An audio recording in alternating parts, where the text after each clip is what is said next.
Hey, it's Jacob. I decided to make this video, and hopefully this can branch into some type of channel, and in hopes of it being therapeutic. I think it'd be good for me to open up to some type of platform. Um, if you're watching this, you probably clicked on the link in the Instagram bio, and maybe you saw the photo that I posted, and that was really the first time that I opened up, to the public about it. Like I would tell friends, I would tell those who would ask, what was going on, but I haven't really gone into detail about, how I'm coping with it, or like how I'm, trying to overcome it. And so, I don't know, hopefully, this will help, and, I think it'd be good for me. And, maybe somebody, that's been touched by, ulcerative colitis, this disease, maybe somebody will stumble upon it, maybe they'll see what I'm trying to do, and maybe they can implement it in some way, and maybe it'll help them out. That'd be cool. Alright, so I just want to give a brief overview of what ulcerative colitis is.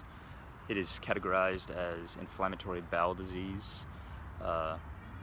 It affects only the large intestine, and so what the large intestine's job is it takes waste from the small intestine, and so the waste is the food you eat, and what the large intestine does is it absorbs water, salts, and some nutrients, and it compacts that waste into the poop you poop out. And so essentially when you have ulcerative colitis, your mucosal lining, which is the inner lining of the large intestine, that doesn't work.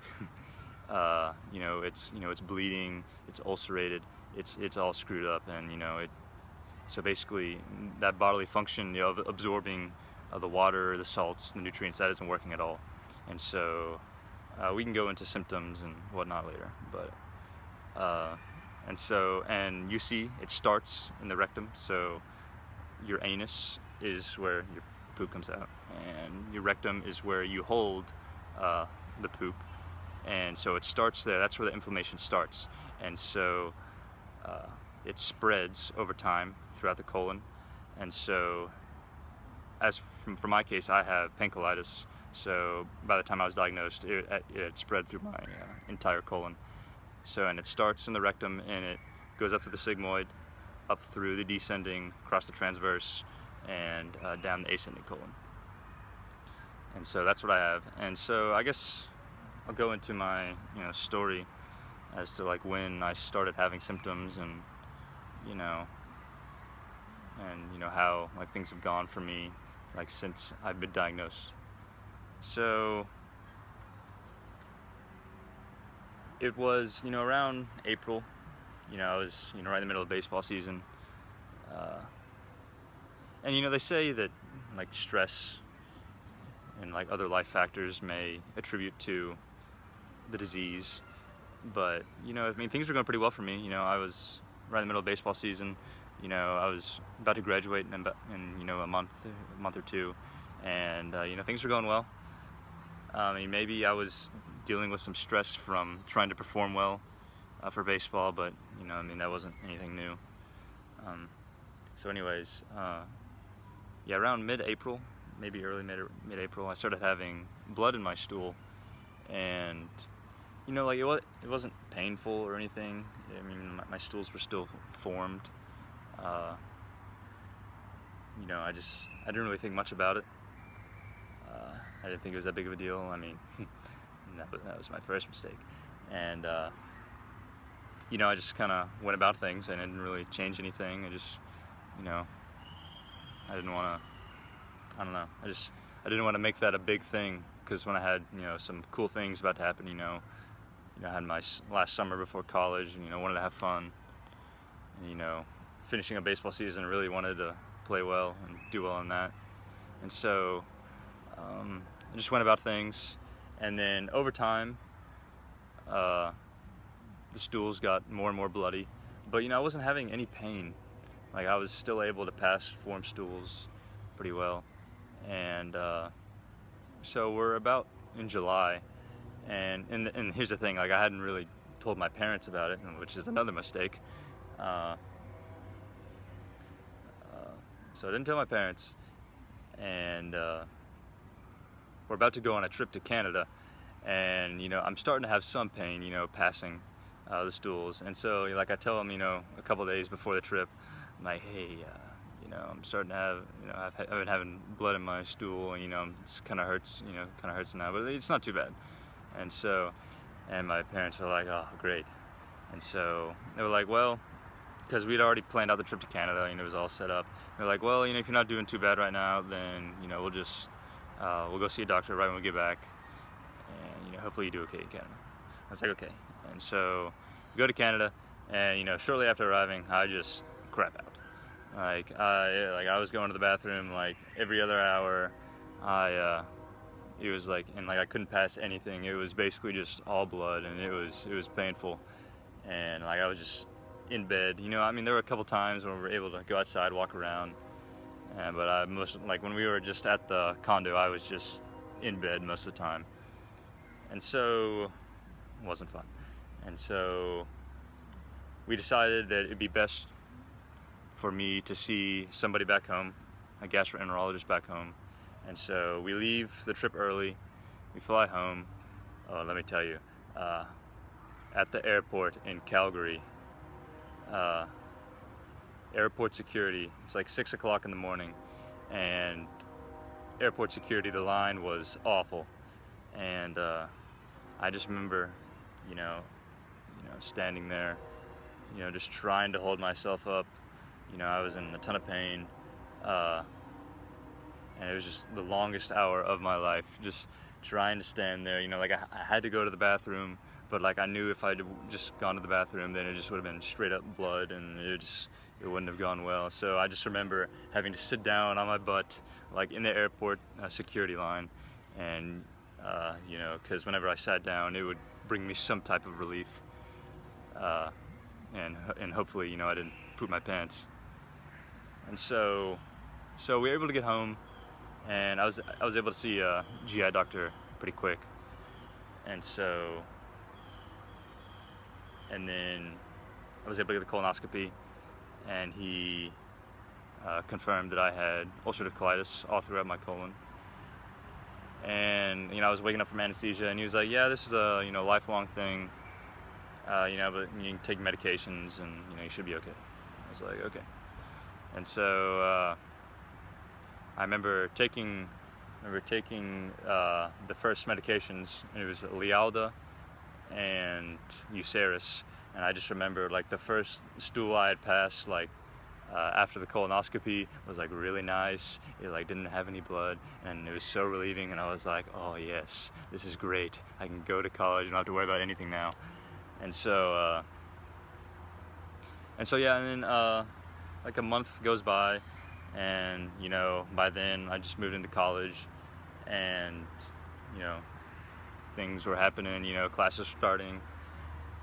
And I remember, because like I had lost some weight from the colonoscopy, and so I wanted to try and put it on. So at PCB at the cafeteria at UT, I just remembered like trying to eat all I could, because you know, I was really trying to put on that freshman 15.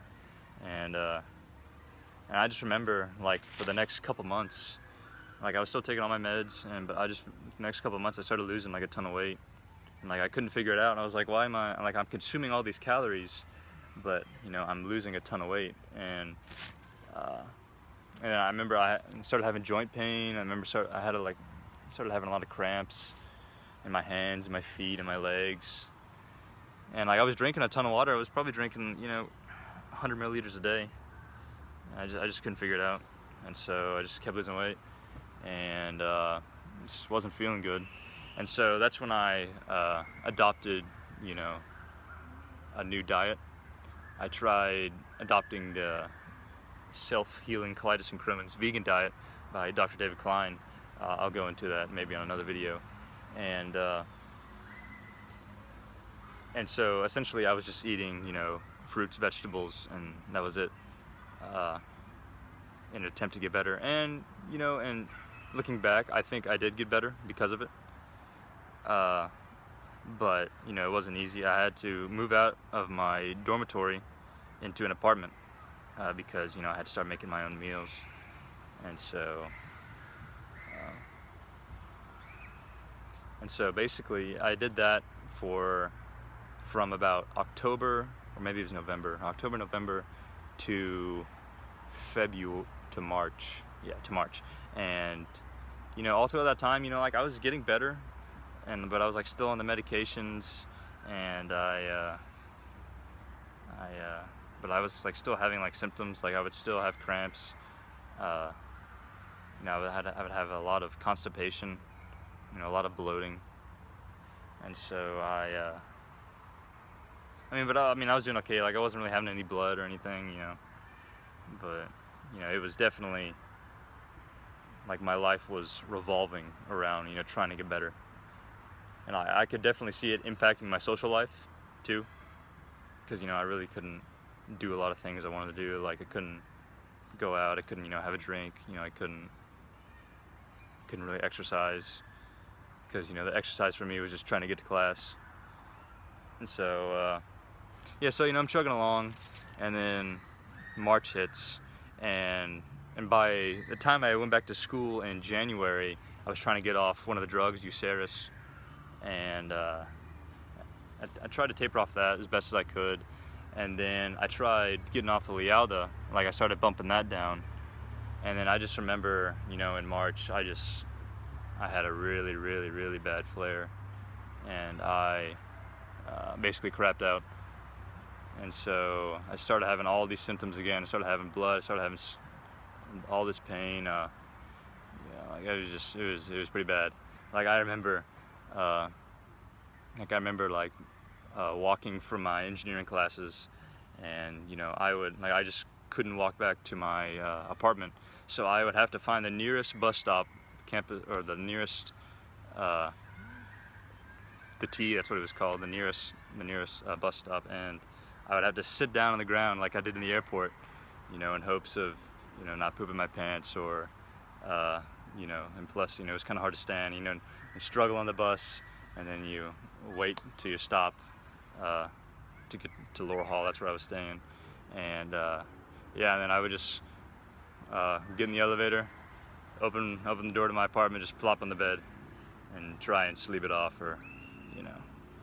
And so so yeah, and then spring break come around, and then I don't know how I made it home. I drove home. That hour and a half drive was the worst. I don't know how I did it, and made it home, basically crapped out.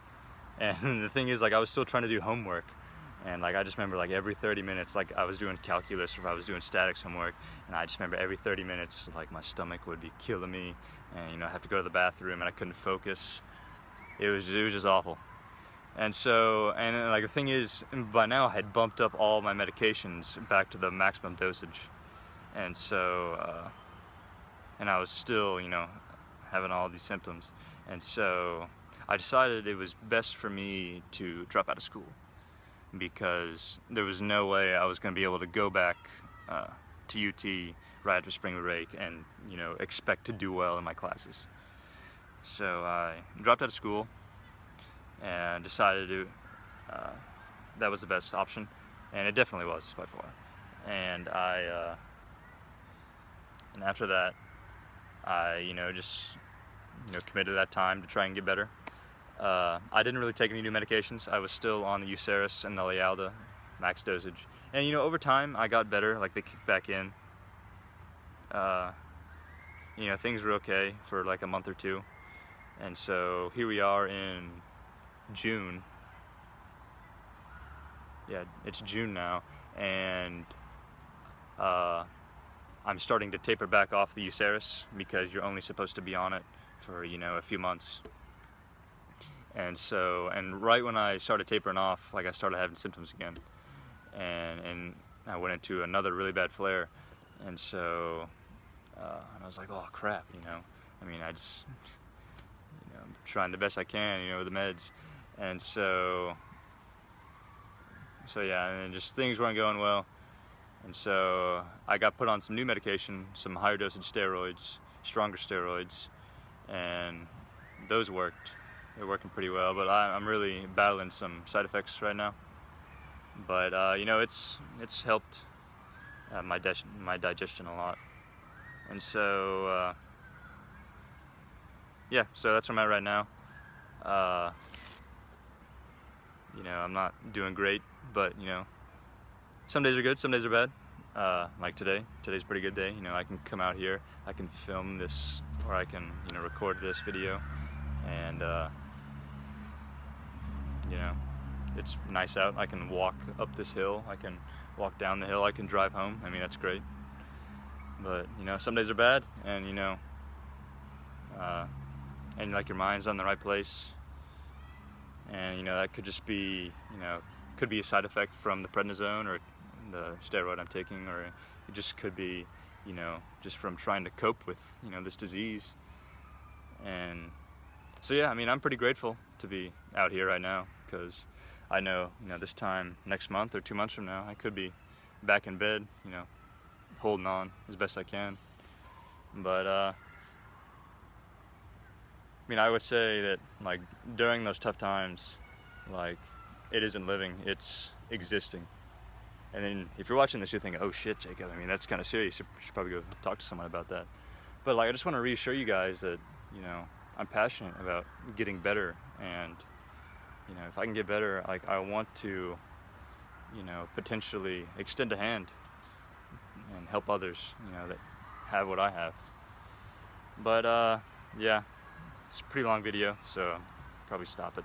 I probably left out some stuff that I wanted to say that I'll probably, you know, be like, oh crap, I left that out. But yeah, so I'll probably stop this video now, and next video I'll probably go into you know, what I'm eating to try and, you know, overcome this disease. I'll go into my intermittent fasting regimen and may do like a macronutrient analysis. So yeah, just to let you guys know, like, how I'm doing things and whatnot. All right.